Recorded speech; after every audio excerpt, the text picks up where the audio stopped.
Jason hit play.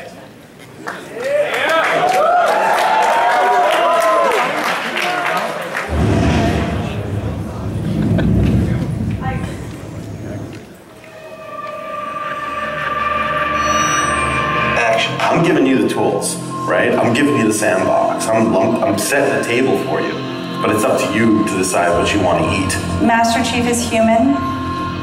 He's not a machine. He's not a set of armor with a big weapon.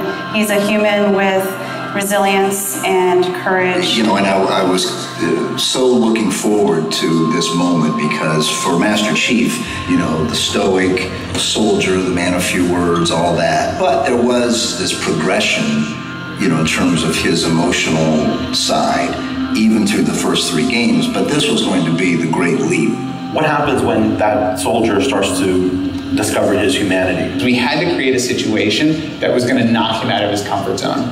The Master Chief has settled into this comfort zone of being the hero. You know, it's interesting. Early on, we talked about the hero's journey, and like, how do you have a hero's journey when he's already a hero? What are the sacrifices that you need to make in order to preserve something as precious as humanity? The journey is the important part. The growth is the important part. And so, really, where does he still need to go as a human? That became the key to not just the story of Halo 4, but the entire trilogy.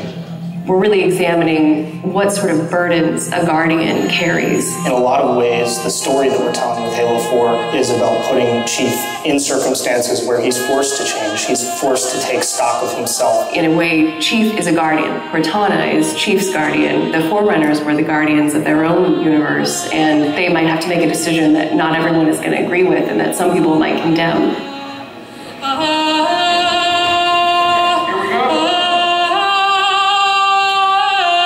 It's almost like you're a little kid and you're just playing make-believe again. So you imagine everything. The table's here, the plinth for Cortana is here, there's a window here. Ready, go.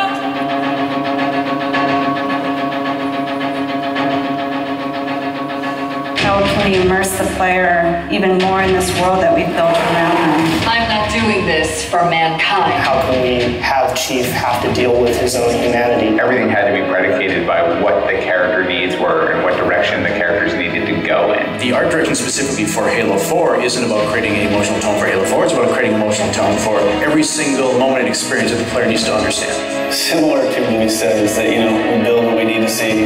We can't look too far this way, it starts to fall apart. But back in here, things are looking good. Film is like, I'm going to create something and it's going to be awesome and I'm going to polish it and I'm going to own it, but I'm going to share it with you, which is very different than game storytelling, which is I'm going to give you all the tools, I'm going to give you all the possibilities, and it's up to you to discover it. Answering questions and answering the directions that the narrative had already taken to find a path forward for us as we started to tell the story. We're always telling these huge, big stories. We've got Infinity, it's the biggest ship that has ever been launched.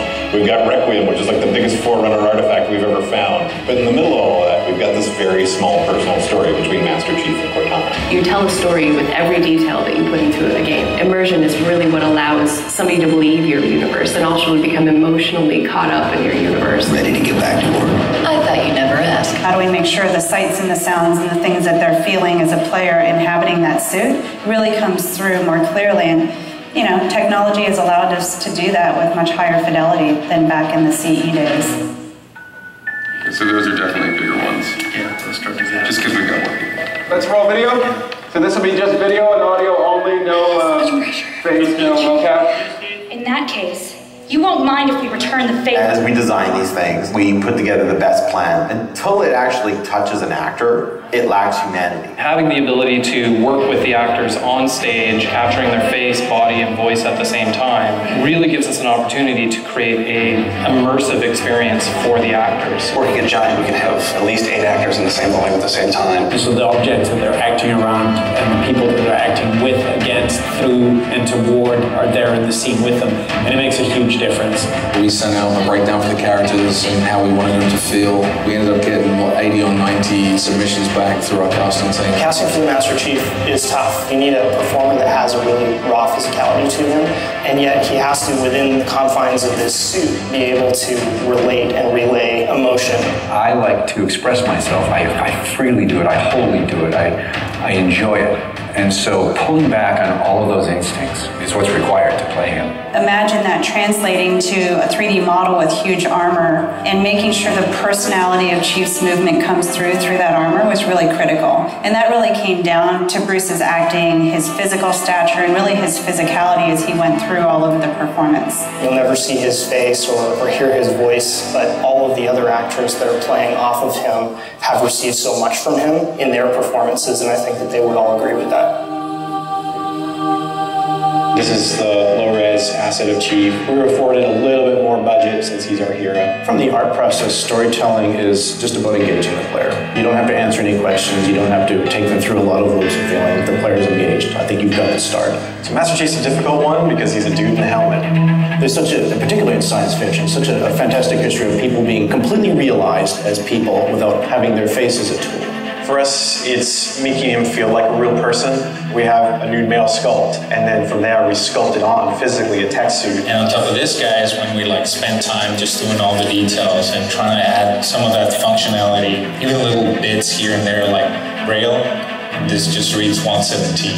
I think it's connected to having even more modern visual flow when it comes to his lines, his design, the way you follow the outline of Master Chief. Trying to put it into an area where it feels realistic, that it feels kind of tankish. What do you think of a tank? You think square, you think like metal, there's some wear and tear on the edges. So those things we want to grab, put them on the Chief so it communicates that. The fingers are missing here on these. They have armor caps that come on, but he doesn't have armor caps on his trigger finger or thumb finger so that he could have more tactile sense when he's shooting and loading his weaponry. The last thing we just changed was his visor. His visor picks up the elements based on the room that he's in. We want to take every inch of the character to tell a story as much as we can. Above all, he still needs to connect with the player. They still need to understand him as being that character. It's somebody who's been very loved over the last 10 years.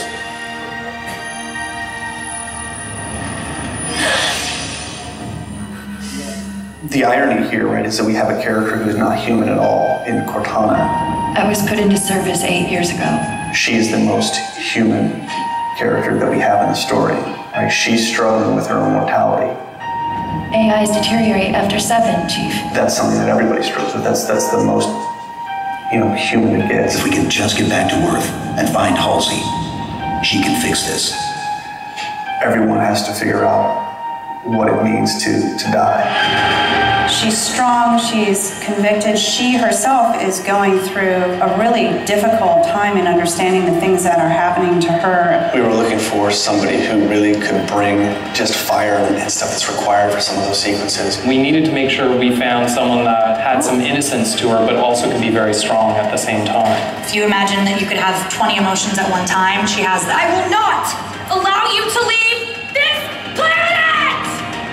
She's really the heart of the game and the heart of Master Chief, and explains what's going on and why it's a problem. I didn't mean to do that. Cortana is certainly our biggest human connection, I think, with the entire story. How can we see these subtle details in her facial structure? It's the Forerunner symbol for Reclaimer. So this is the baseline where we started for Cortana, and then we go through and tweak and modify, having all these different elements moving throughout her that make her feel alive constantly. We wanted to make it to where you could have code flow lines start from every digit from her toes to her hands, and then be able to float all the way up into her head. What you experience is her taking care of you as a player from a gameplay perspective, but I think you also start to get a sense of how she takes care of the human side of Chief.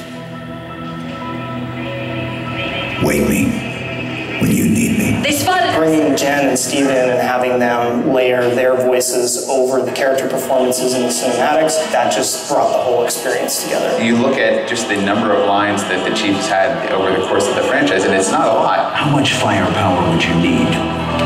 And yet people will immediately call you out on the Master Chief's voice being something very distinctive and important to them. The funny thing is that they've had this off-screen chemistry because they didn't actually meet until last year. Not only is this the first time they've ever sat together on a panel, this is the first time they've ever been in the same room or even met. So seeing them meet and seeing them have that chemistry in real life and seeing how they acted together in the scenes, it just felt like we just missed this opportunity for all these years to actually get them together and get something even more memorable and more exciting out of them. In the beginning, they were great choices for those characters. You know, Steve has this very stoic personality that comes through in his few words. The same way Jen's voice is confident and it's strong, but it can also be playful. You do know you don't have to wait until the last minute just to impress me, right? In many ways, Halo 4 is the first act. We want a player to be able to ask themselves what it is to be a hero. Is the sacrifice worth it?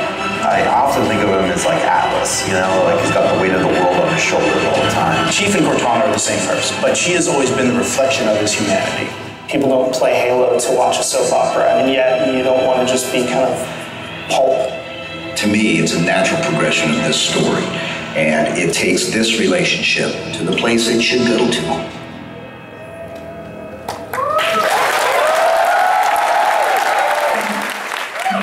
Promise you can't keep.